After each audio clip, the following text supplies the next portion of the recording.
ये श्वास जो तुम्हारे अंदर आ रहा है, जा रहा है, इसकी असली में कीमत क्या है? इसके बिना तुम क्या हो? कुछ नहीं। तुम इसको सचमुच में ग्रहण करना जानते हो या नहीं? धारण करना जानते हो या नहीं? जो अपने जीवन को समझता है वही इस चीज को जान सकता है, इस चीज का धारण कर सकता है, इस चीज को स्वीकार कर सकता है, क्योंकि इसका संबंध है जीवन से। जीवन से हृदय का संबंध है, जीवन से मन का संबंध है, इस जीवन में क्या करना है उससे। अब तुम्हारे राज में, तुम्हारी जिंदगी के राज में किसका राज चल रहा है? हृदय का राज चल रहा है या मन का राज चल रहा है? जानते हो? बोलो बोलो। बड़ा धीमे धीमे मन।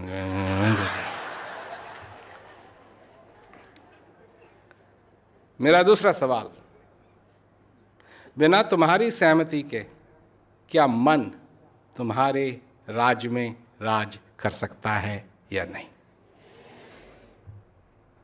तो फिर मन को कौन परमिशन दे रहा है? तुम दे रहे।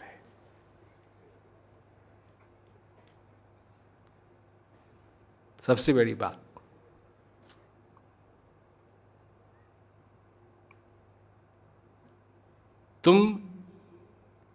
तुमने जब से अपना राज्य मन को सौंप दिया है,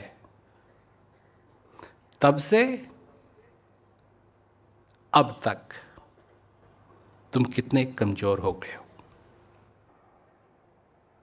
क्या तुम अपना राज वापस ले सकते हो या नहीं? नहीं, मैंने ये नहीं कहा कि लेना चाहते हो। अगर मैं कहता कि तुम अपना राज वापस लेना चाहते हो तो बात अलग है, उसके लिए तो हाँ कहना चाहिए, अच्छी बात है। चाहते हो कि नहीं? ले सकते हो या नहीं? या कमजोर हो गए? मन वहां बैठा बैठा लॉलीपॉप नहीं चूस रहा है, वो अपना राज फैला रहा है, फैला रहा है, फैला रहा है, फैला रहा है, फैला रहा है, फैला रहा है, फैला रहा है, फैला रहा है, फैला रहा है, फैला रहा है। जब से तुमने उसको राजपाट सौंपा है, तब से उसकी सेना बहुत बड़ी हो गई है, बहुत बड़ी हो गई। जान लो, मैं जिस चीज की बात कर रहा हूं, अपने ही राज में तुम दुखी हो, अपनी ही जिंदगी में तुम दुखी हो।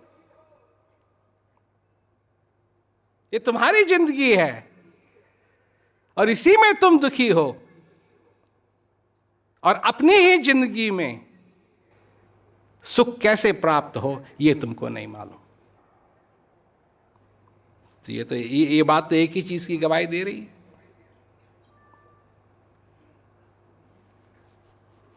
जब से तुमने राजपाट छोड़ा है, मन का राज बहुत बढ़ गया है, वो बहुत बली हो गया है। तुम उतने जितने थे उतने नहीं रहे। क्या कहा है संत महात्मा की? बालक का हृदय लेकर के आना चाहिए। जब तुम वो बालक थे तब तुम्हारा जो राज था वो अलग राज था, तब तुम बलवान थे। जिसका बालक का हृदय होता है वो बलवान होता है।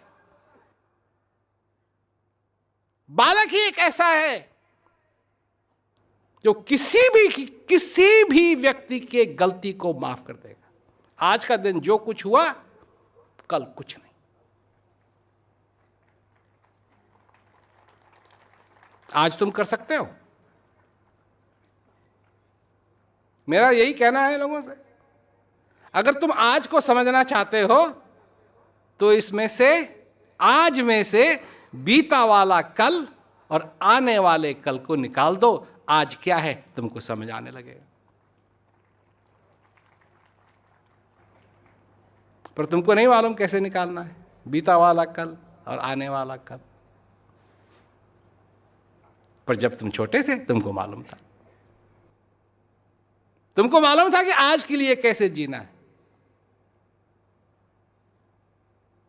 कोई अपॉइंटमेंट नहीं, कोई कुछ नहीं, जी रहे हैं। मौज आ रही है, मौज आ रही है, मौज आ रही है, मौज आ रही है, मौज आ रही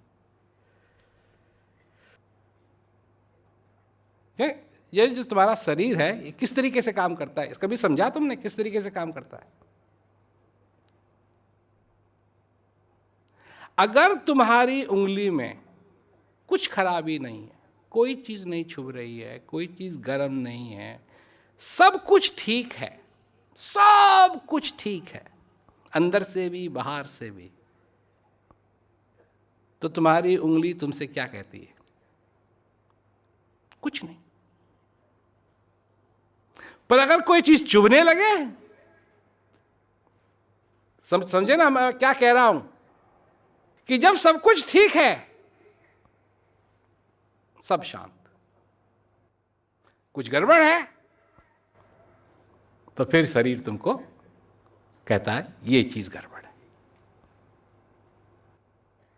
उसी चीज की चर्चा हो रही है कि उस गति में पहुंचना, जैसे मनुष्य सोया है पर वो नींद में नहीं है।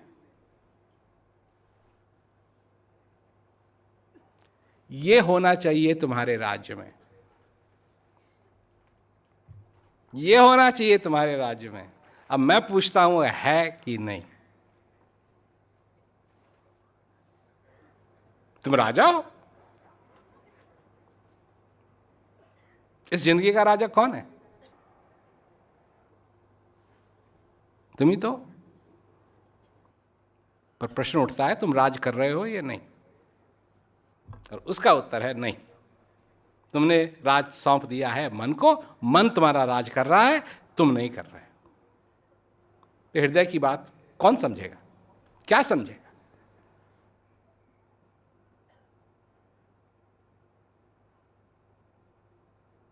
इसका उपाय,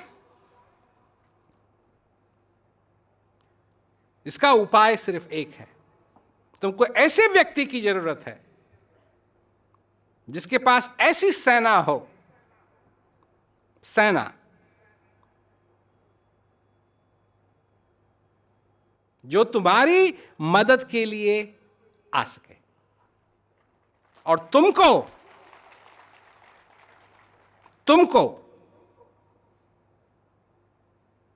उस मन के राज से मुक्त करके तुमको फिर राजा बनाए, जिसमें तुम अपना अपनी जिंदगी का संतुलन पा सको।